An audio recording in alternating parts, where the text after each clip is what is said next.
Well, welcome, Bilal. Very excited to have you. I guess let's start with a quick intro. Tell us about yourself, your background, and how you came to do this, and then Lux and that type of thing. Perfect. So my name is Bilal Zuberi. I'm based in Menlo Park. So this is actually pretty cold to be here on the East Coast. But I'm with Lux Capital. We are an early stage venture capital fund. We manage about $700 million, investing in early stage technology companies. We like to call it deep tech, frontier tech, sort of big breakthrough technology startups. They range everything from satellites and drones and autonomous vehicles to biotech and so on and so forth. You know, I mean, everything has AI these days. A lot of virtual reality you heard about, and you know, it's an endless sea of innovations that are happening these days. So that's what we invest in. I've been doing this investing stuff for over 9 years now, and before that I was an entrepreneur. So been in the startup world for almost 15 years, and it's an exciting time to see all of these almost like science fiction-like things come real. So I'm enjoying it. Very cool. And you have a technical background, right? You did a PhD. I do. I don't mention it anymore, but I do have a PhD from MIT in physical chemistry. I don't do any chemistry anymore, but it does come in handy when I'm talking to technical founders. I just say, hi, I'm Dr. Bilal Zuberi, and they kind of settle down. But yes, I do have a technical background. I'm going to call you Doc from now on for the rest of this conversation. Okay, and so Lux, you guys do mostly Series A, C, B. So the bread and butter of the firm is Series A investing. The idea being invest in entrepreneurs that have sort of formed their idea and have done a little bit of work on it. I mean, there's no product market fit in these breakthrough technology companies at that stage, but sometimes that happens to be seed investments as well, and take a lead role in these companies and help them build. Over the life of a company, we would probably invest $15 to $25 million in these companies. So we're life cycle investors, so be the earliest investors in a company and also participate in the last rounds of the company as they move towards a potential exit of some sort. And you guys invest also in New York, right? I mean, yeah, half of our team is based in New York, half of our team is in California.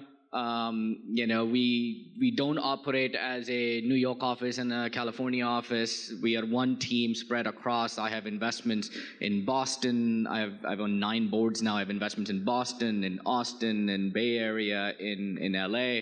Similarly, my partners travel all over the place. I take red eyes almost every other week. But that's the nature of it. It's not just that we like to torture ourselves. The reality is that great entrepreneurs and great ideas come out of any location at this point. And frankly, when you're talking about this deep tech, frontier tech stuff, one could argue that geography could potentially become even less relevant. But geography is a whole discussion we can have.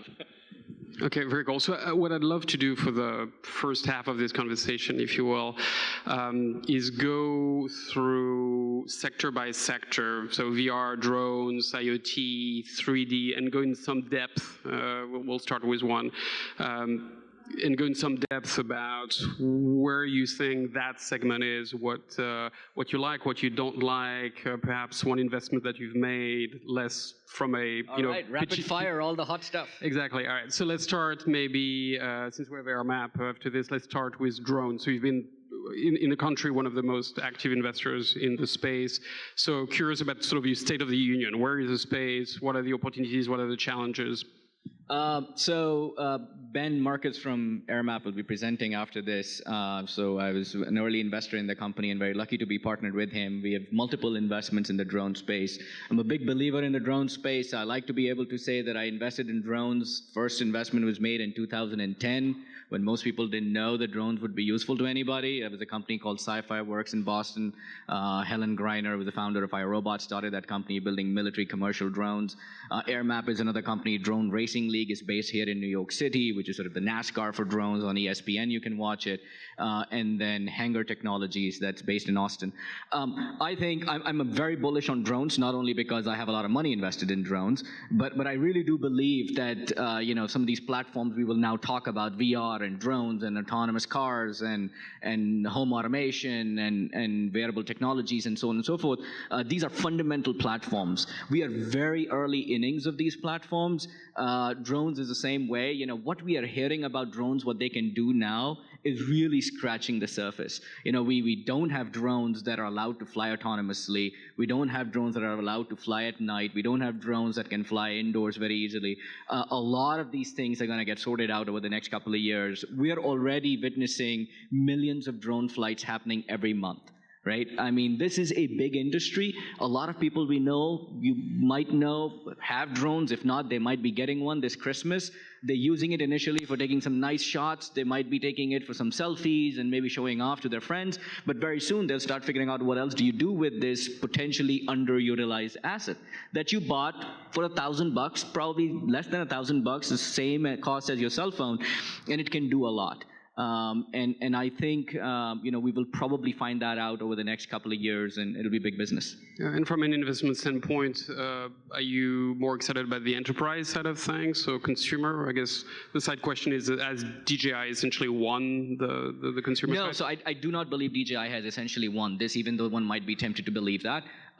You know, look, the reality is that it's still very hard to find a drone that's very easy to use and can do a lot of great things, and it's cost effective, and you can hand it over to a 7-year-old daughter.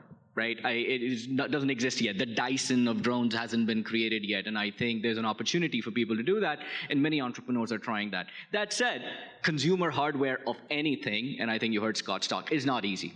Producing anything that you have to produce in millions of units, potentially in a country that's, you know, thousands of miles away, it's not trivial. That said, I think enterprise drones, my first bet in drones was an enterprise, and a lot of my companies are focused on that. You know, there's real revenue that's coming on. You have, not only you can do things that are right now done really expensively, like surveying and others, you can do that much more cheaply and cost effectively, but you can do things that you really could not do before. You can have aerial views of things that just simply were not possible before. Imaging has been taken to a completely new level, I mean, literally and figuratively, because of drones, and you're starting to see all other consumer drone companies also start take interest in enterprise, because they're realizing that there's real revenues that are growing, and we need to get access to those. Great. And are they part of the whole drone value proposition that you just don't believe in, like the pizza delivering drone, last mile delivery? Is that something you think will exist one day, or you think that's just completely missing the point? No. I actually think drone deliveries will happen, and not only in our lifetime, it'll probably happen in the next few years. You know, the biggest hurdle for that is frankly regulations, and people are trying experiments in different geographies. It doesn't make sense for everything. I'm not quite sure pizza delivery is the best application for that, or taco delivery may have been really funky, geeky thing to do at a conference. But, you know, definitely medication delivery across, you know, islands and in remote locations, or high value assets that you need soon is important. It is not a joke that if you really think about it, I know everybody laughs at it when you talk about it. You know, most of the time, the things that I ever buy at a CVS, I probably, you know, buy it because I found out at the last minute that I should have had it and I ran out of it. Whether it's hair gel or toothpaste or shampoo, and the reality is that some combination of, you know, delivery at home from the road or air makes all the sense in the world. And frankly, right now it's like technology. At the end of the day, it'll be whichever one is cheaper. So if it is cheaper to deliver a single toothpaste using a drone, because it costs only 50 cents to do that, that would happen, rather than a guy showing up with an Instacart and delivering it to you that might cost $3. All right, thanks. So that's drones. Internet of Things. Reality, fiction. No, so internet, nobody goes to a shop and says, I want to buy the Internet of Things. That said, a lot of us are buying it all the time. You know, all of us are, you know, I have an Apple TV at home, and this Apple TV came with this fancy remote. The reality is I've never used that remote, or maybe once. I have the Apple TV app, and I use that. And frankly, that's an example of you know, a internet-connected device that I'm using over the internet. I have a bunch of light bulbs at home that are connected through this. I have investments in this space that I think not only the ease and convenience of it that should be operating that way, but the fact that they should be coordinated. I mean, look around you. This room looks nice. This room looks nice because the lighting is nice. You know, they're dim lights, they're bright lights, right? And I think, you know, if we could do that at our homes, it would be really nice. But we're not gonna go every evening and turn on like 17 buttons to create an environment. It should all be done in some kind of a coordinated fashion, which is different than if my kids were studying in the same location, I might want all the lights up. So I think that's an example of where home automation makes sense. Security is another application that completely makes sense. It's ridiculous to me that you need to have this ADT red sign outside or blue sign, whichever one it is, and that's your real deterrent. Using cameras and imaging, we can create better security systems. So I think Internet of Things is happening. You're seeing companies, of course, Nest is doing hundreds of millions of dollars of revenue with their products, but you're starting to see companies like Ring and others that are doing serious revenues. People buy it because it does something for them, not because they want to be a part of the IoT thing. And I truly believe that soon we will do the same thing. Just like we buy LED lights now because they're just the same as any other bulb, and frankly, they're better. And yeah, sometimes you can turn them red, green, and blue, and that's nice too.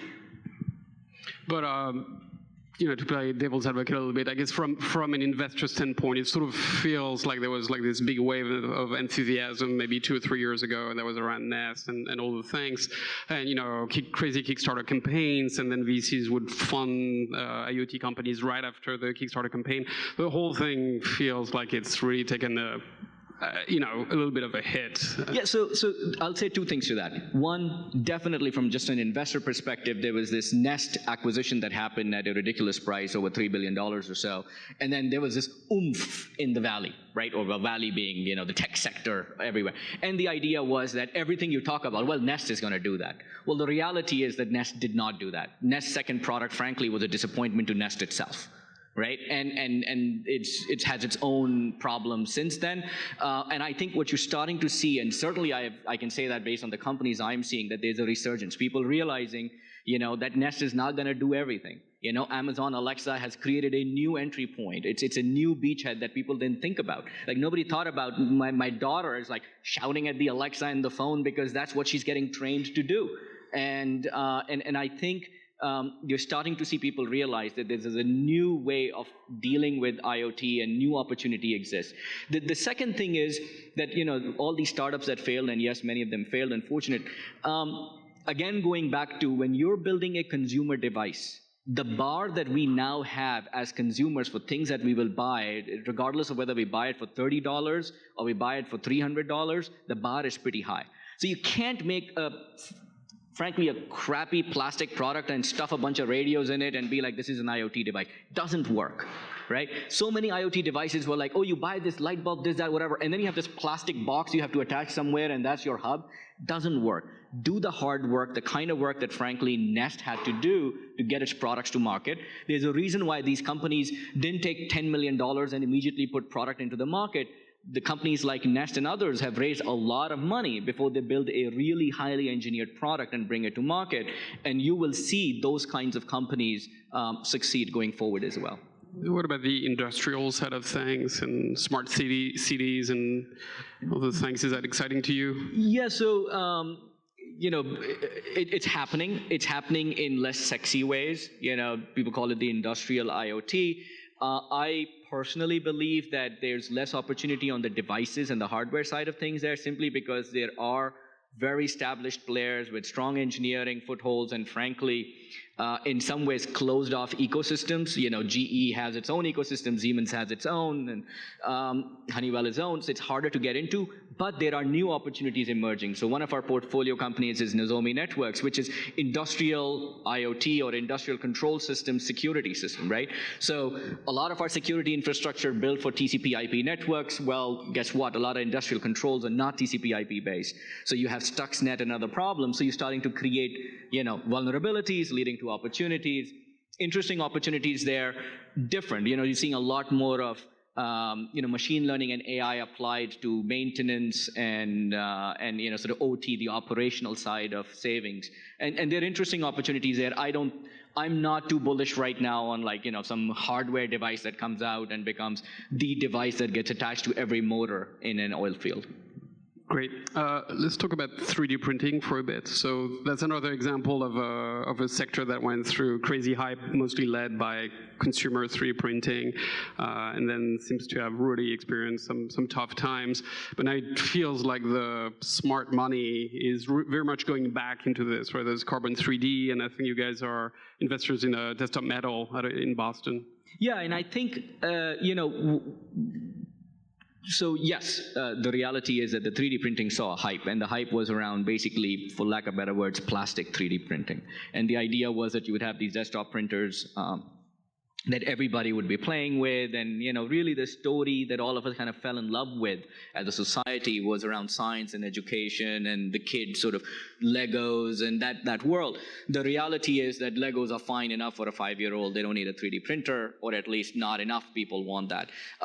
However, 3D printers are being used by almost every hardware startup I can think of, right? Every company you go to, you will likely find probably a Formlabs printer, if not a US or somebody else.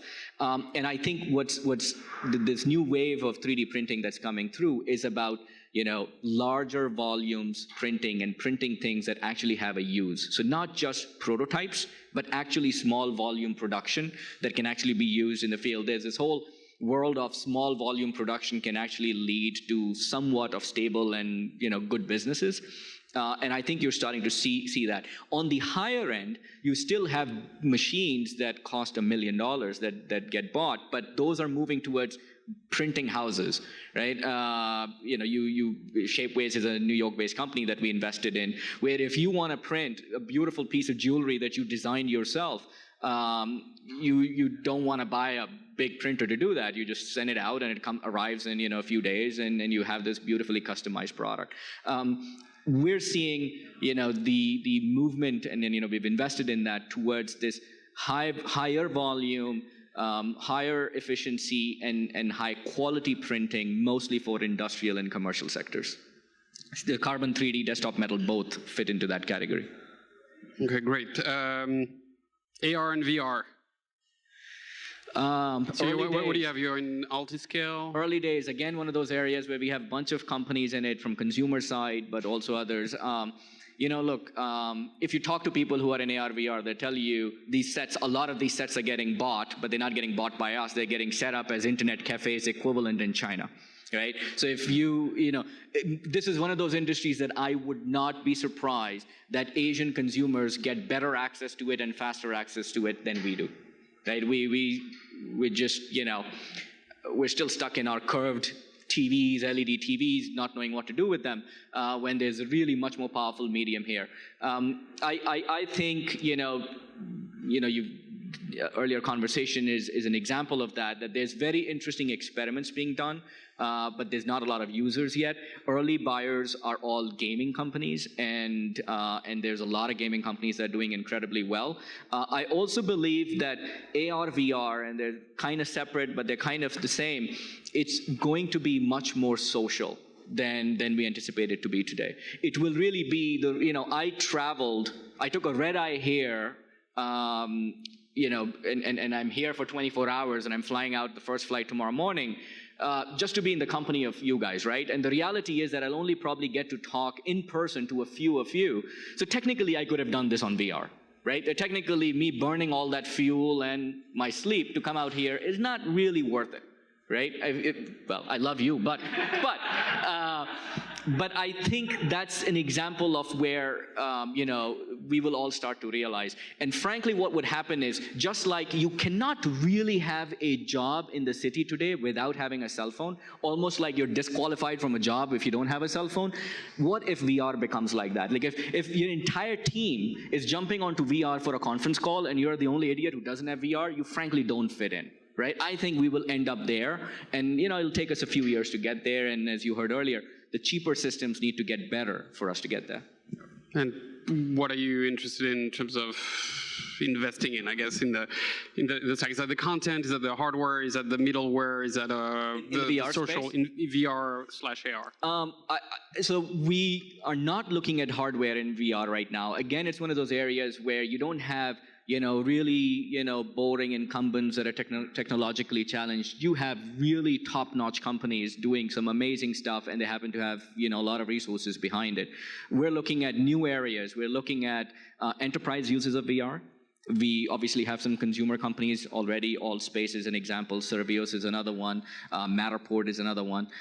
We're also looking at potential health and other uses that are like that. Where you can treat certain disorders, psychological disorders and eye disorders and others. Where we are, again, this is something I talk about sometimes. When the first cell phone came out, everybody thought this would be such a productivity device. We can use Microsoft Word on it, Microsoft Excel on it. Everybody was looking for the stencil so you can use that little pencil to do work on it. The reality is that, nobody could have predicted 10 years ago when the iPhone came out that the biggest app that got created that's worth $60 billion is in reality an app to call cabs. Right? It's not a Microsoft Word. It's not some glorified, application for productivity. It's really to call cabs, right? And the second most interesting app created is for photos that disappear, right? So 10 years ago, you could not have imagined that those would be the most use cases built on type of the iPhone. The same thing is happening in VR, AR, that the use cases right now are very basic. You just saw examples of that. The future is just going to be very different. All right, great, thanks. So we ended up spending a lot of time on those industry deep dives, which I personally find super interesting. Sort of quickly or quicker, how do all those companies in hardware or connected devices or frontier tech raise money these days? It seems to have gone just completely complex, from pre-seeds to Kickstarters. What do VCs want, and what do people do? So I was just having this conversation today with a friend.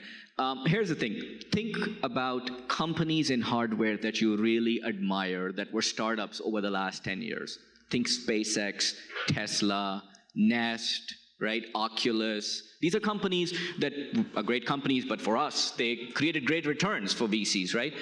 None of these companies raised $2, $3, $5, $10 million and got to market and created tons of revenues. They didn't do that. Right?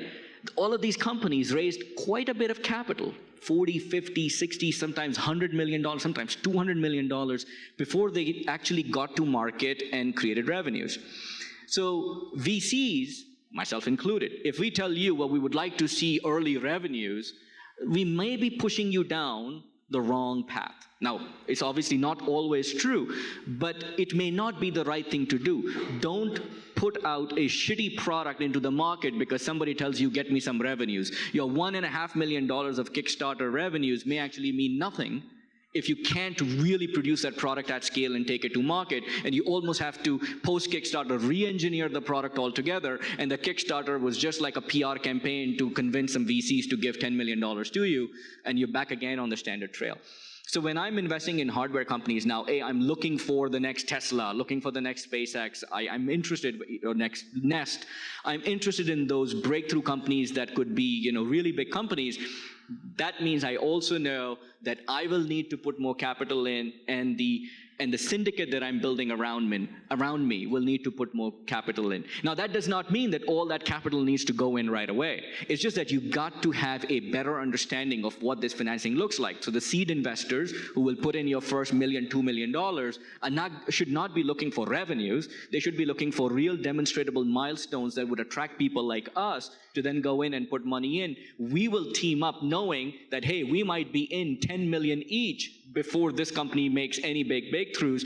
And even then, it may not be in market. They may need a little bit extra money. So, I think that realization is setting in, and investors who get it are, I think, realizing, and frankly, myself included, I have multiple companies where I am 10 to 15 million into the company, and the company's pre-product revenue, but I have deep faith in the team and the product that they're creating, that they will do well. Which is terrific to hear.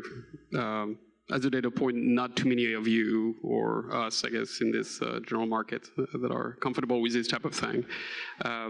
But good. So if somebody shows up and they say, well, it's going to be the next Oculus or Nest, and you have to put 15 just to see if I'm telling you the truth. What do you want to see then? Is that all the team? Is that are they intermediate milestones of some sort? So the first thing is that if they come in and they tell me I only need $3, $4, $5 million, I actually call bullshit.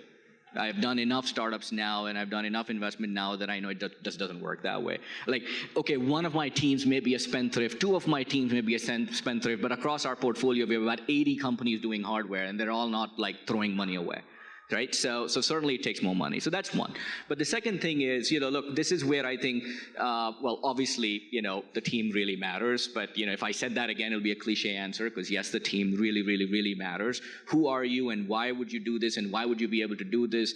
Are you somebody like Scott who understands the supply chain incredibly well to be able to produce something complex in China? Are you somebody like Eric Charlton, who was the head of business at Nest, who's done this before at scale in a consumer world? Are you somebody like Elon Musk, who's willing to mortgage his house and everything he owns to be able to make this company successful? So we look for that. But the second thing, and I think it's a debate, so we won't trigger that now, but certainly, I invest on the East Coast and I invest in the West Coast, and of course in the middle too, but let's talk about the East and the West. I find people on the East Coast much more passionate about the ideas that they pursue. These are lifelong careers for them. They're people who've done PhDs in their field. They're not gonna do nothing else but that. If you know Helen Greiner from iRobot that Scott worked with, she's not gonna do anything else in her life but build robots of one sort or the other, right? East Coast entrepreneurs tend to be lifelong missionaries. Now, sometimes that slows them down because time is like not running away from them because they've got their whole life to figure that out. West Coast entrepreneurs are a little bit more opportunistic. Now, of course, we're talking generalizations now and there are deviations from the rule. But West Coast guys are like, VR is hot, let me get into this. We should be building the next future in VR. And then that happens in VR, and these guys are like, well, 3D printing is hot. Let me figure out 3D printing. And if that's not hot, well, door delivery is very hot, so let me get into that. And I think, I'm not saying one is better than the other. They're different. And some of the best teams that I've seen are where you have a little bit of both. You have somebody who's passionate, who's not going to give up, who's going to deep insight into that industry, but at the same time, somebody who's like, we got to build a damn business here, right? We're not here to do research for the rest of our lives. Last question from me, and to dig or build on this a little bit. So, what does that mean? I think a lot of people sort of understand all of this conceptually, but so who do you need in your team of 10? Do you need people that really understand hardware? Would you work with Scott, or what matters is having a software person, or since you're in building something for health, you need expertise in health, or where's, So there's room in a startup for a few people that don't have experience before, but are like absolutely driven by passion and interest and hustle. But that can't be 70% of your team. That can't even be 50% of your team in hardware. I mean, maybe that can be true for if you're a Snapchat founder or something, but in hardware, my guess is that 60-70% of your team needs to be people who've been there, done that before. So if you're the young person who's doing it for the first time, I was one of those, right? I had to go find those people, the best of those, and figure out how to attract them to you. That's your first sales job. Like if you can't attract them, and that's not like, I have no money and 10 people have left their jobs to join me, no. But you should know these are the 10 people that will join me if I get money. And I will call these guys as diligence and be like, hey, is this guy bullshitting or not? Yeah, if you can convince a senior people out of Google or Nest or Tesla to leave, that doesn't mean that, it's not a checkbox that you checked off that I got the Google guy and I got the Tesla guy. But he's a good salesperson, and this story is resonating with people who are looking for great challenges in life. And I, as an investor, am looking for people who are looking for those big challenges in life because they will want to push themselves further. Very good. All right, I want to open up for questions. There's one over here, one here, then one here, then one here. Matt knows why I'm asking this question. What is Lux's view on AI for healthcare? We have multiple investments in AI for healthcare. We really do believe that healthcare is getting disrupted in many different ways, from drug discovery, where a lot of data can be fed into these systems and then figured out, how it applies to discovery of new molecules and new indications for existing molecules, all the way to really animal testing and then human testing data analytics. NLP and AI, CloudMedics is a company that's doing a lot of, taking a lot of clinical data and essentially feeding that to you as a doctor, as a physician, that here, these are the things that you're looking at because we understand that's the top of your mind, but here are the other things that are low probability but could be true. Or they could be, if you're thinking of animal testing, there's a company called Viam, which is taking animal testing, which is right now literally rats and mice in cages where people walk around with notepads and taking notes. All of that can be instrumented, and all of that data can be automatically analyzed and then analyzed across studies and across different population segments, and interesting things done. The most interesting thing about AI is really automating things that were not automated before. And you're seeing that across, from literally doing our taxes to doing research for us. And it is I would be very surprised if there are serious investors right now in technology of any kind that are not seriously looking up AI and investing in AI. It just would be a very big surprise to me. I've seen somewhere that both number and dollars of investment in drones has halved in 2016 versus 2015. Given your experience with what you mentioned in 3D printing, when do you think smart money will start flowing back into drones? And what do you expect with the large number of mapping and all the competing applications with still a relatively small market, 600,000 drones or so? When do you expect to start see some failures with some of those companies? So you're starting to see failures of drone companies already. So some companies are failing that didn't have good businesses, good technologies, or just didn't have the right support around them. Every VC that wanted to have a drone play has a drone play. So those guys who like to have plays, I did a drone investment, so I can say that I took a bet on it. That's already that bucket is full. So that's why you've seen this decline. VCs also invest in herds. Right? So, when 3-4 years ago, everybody wanted to invest in the next consumer drone company, and every one of those consumer drone companies were getting money. I think that'd be very hard to get money for now. Then there was this anti-drone companies, all the, take the drones out of the air company. And now you're starting to see software companies and data analytics companies. And obviously hardware companies raise more capital than the software companies. So there's a lot of dynamics like that playing out. If I was an entrepreneur, I wouldn't pay attention to that. Like, I've been an entrepreneur before, and obviously many of you are entrepreneurs. Entrepreneurs don't start companies and commit 5 to 8 years of their life looking at some CB Insights report of how much money got invested in drones last quarter. That's just not how it works. So stop paying attention to that. That would be you should read that to understand what lessons have been learned by the VCs so that you don't make those same mistakes. But that's not how it works. You should focus on, am I building the right kind of company for the right kind of market with the right kind of team? And if you do that, you will get funded, right? I mean, you'd be surprised that I have multiple drone companies in my portfolio where investors are coming to them, we want to invest, and they have the luxury of being able to say no. And at the same time, I'm sure I know many, many companies that, can't raise a good seed round right now. So I wouldn't pay attention. I myself don't pay attention to macro too much, right? The fact that Tiger Global invested in 30 companies last year and 5 this year means nothing to me in the large spectrum of things, because I'm still investing in great companies. I'm investing in the outliers, right? Being an average VC, I think you would agree on that, kind of sucks. Right? Nobody wants to be an average, because average VC... You're talking about other people, right? Average VC probably loses money, right? It doesn't even make any money, like, as a fund.